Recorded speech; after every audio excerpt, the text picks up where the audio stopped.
యేసుక్రీస్తు నామములో మీ అందరికీ శుభములు కలుగునుగాక. ఈరోజు వాక్య ప్రక్షాళన హగ్గాయి గ్రంథము 2వ అధ్యాయము 4వ వచనము. ధైర్యము తెచ్చుకొమ్ము, నేను మీకు తోడుగా ఉన్నాను. అయితే ప్రియమైన సహోదరుడా, సహోదరి, ఈ 2026వ సంవత్సరము ఈ 2వ నెలలో దేవుడు నీతోనే మాట్లాడుతున్నాడు.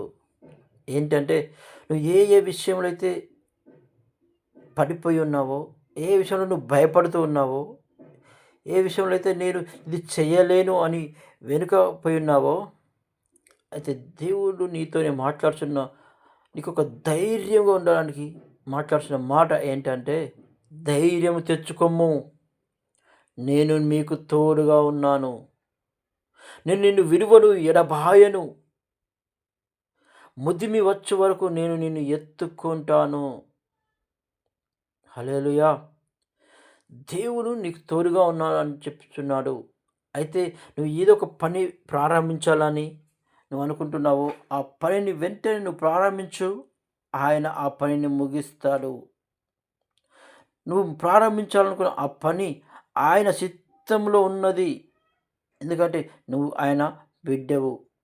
ఆమేన్.